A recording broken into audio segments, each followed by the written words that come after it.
In this video, I will compare two 8-inch 20 centimeter telescopes.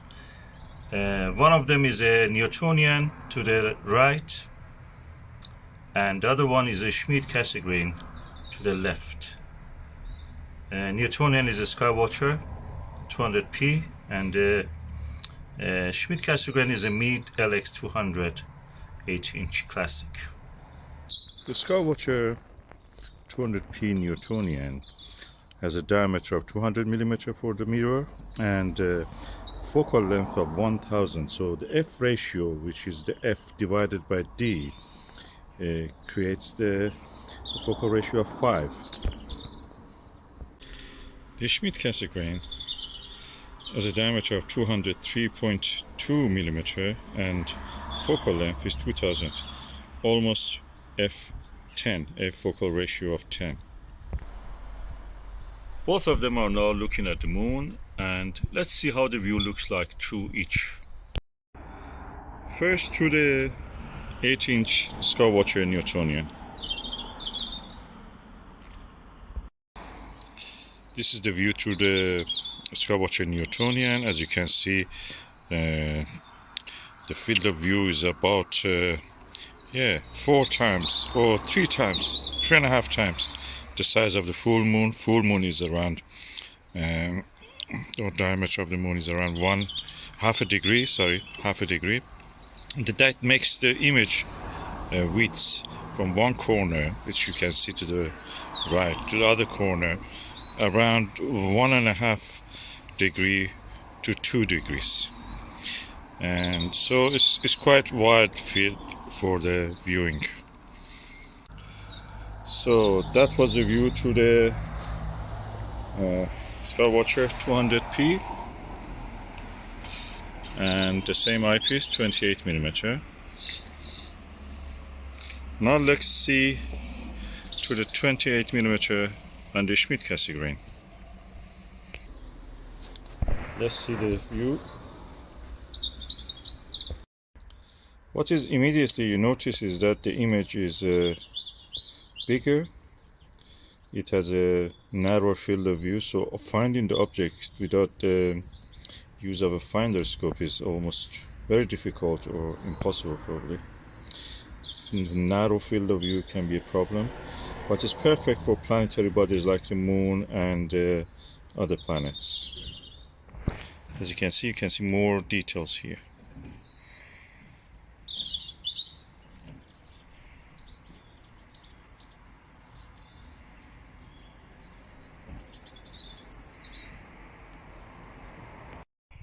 So another difference between the Newtonian and the Schmidt-Cassegrain is that the position of the eyepiece as the targets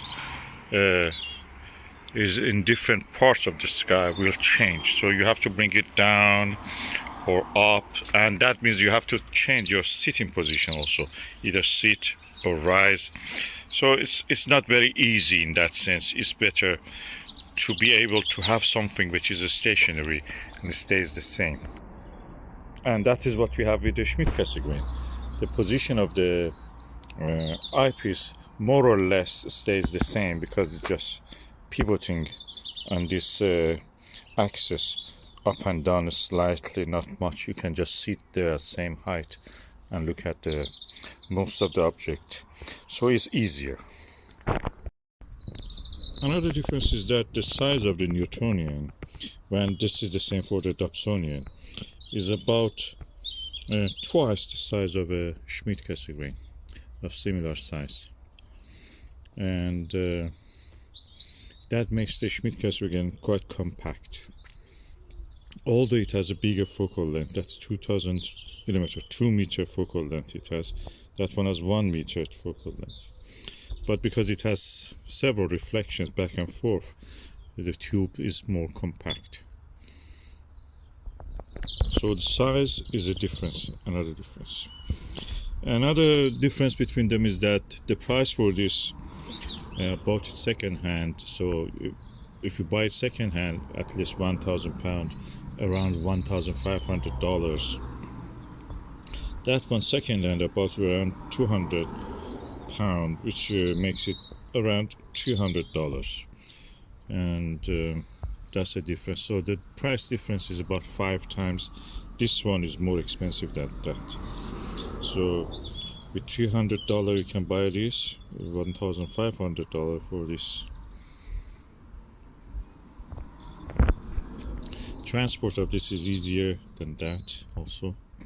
It's more compact, takes less space when you want to store it in the home. That's a consideration, or in the car if you want to take it to somewhere dark site for observation. Of course you can use a focal reducer with this. Focal reducer is the reverse of a Barlow. When you attach it, it actually increases or decreases, decreases the f ratio.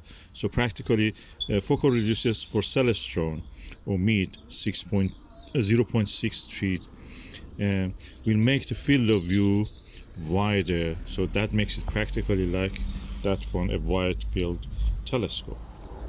If you use it on this, which is the reverse of a Barlow, practically instead of magnifying it just reduces magnification, you will be able to find bigger targets in the sky. Like most of the deep sky objects, you must know that galaxies and the star clusters and everything else are quite huge, although they are so far from us. Compared to moon and the planets, they're huge. Andromeda galaxy is in our sky is almost 4 degrees. That makes it 8 times the size of the moon in our sky. So practically a huge object, even though that's 2 million light years away. So you have all this available with this when you use a focal reducer. Of course, the field of view, again, you need a bigger field of view if you want to use see something the whole width of the Andromeda galaxy. Binoculars probably do it better. Another consideration for when you want to consider buying this is that one doesn't have any electronics. It's cheaper, it doesn't break. This one has electronics, they easily break or they become obsolete. And in this case, the capacitors of this one, the classic Meade LX200 EMC, the capacitors easily burst after a while, so you have to replace them or just use it as alt azimuth without any electronics. So they're prone to being outdated, obsolete, or break down. That one is just mechanical, nothing there, and then the rest of it is optical tube, and there is no danger of that.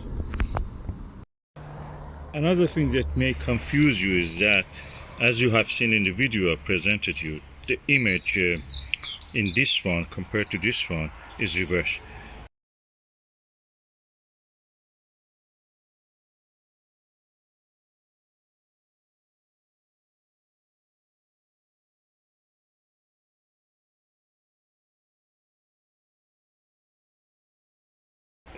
This reverses the image compared to the normal viewing. That one even sweeps that image to the mirror part of it. So practically you will see even another image which is not the same as what you can see with your normal eye, and is a reverse. It's very interesting thing when you look at the moon from these two objects. You have to use different maps for this if you want to be comfortable finding objects and names of the targets. Okay, one of the things that you can do with both of them is astrophotography. With this one you can do, digiscoping, hold your mobile camera, mobile phone, and take a few seconds or a few minutes, depending on the video or photo, of celestial object, including planetary objects. With this one you can guide it, so most of the Schmidt-Cassegrain can be guided unless they're broken. So when you can guide the telescope, practically you can take up to 10-15 minutes of the guided astrophotography. Unfortunately you will have some field rotation because this is moving in alt azimuth. It's moving like this, a little bit like this, a little bit like this, a little bit like this. It's not equatorial that follows in a curve. It has to follow the curve in steps like that. So and this causes field rotation. When you have field rotation, your image at the center looks centered. Around it, objects look appearing as if they've rotated. It's like as if you're looking at the Polaris and the stars around it. But with the video and other things, you can just take short videos and just add them, stack them with the software. You will be able to do that. With a focal reducer, you can have a wider field of view and just do whatever you want to do. Planetary, you don't have any problem. You can just take the pictures, or the moon, the same.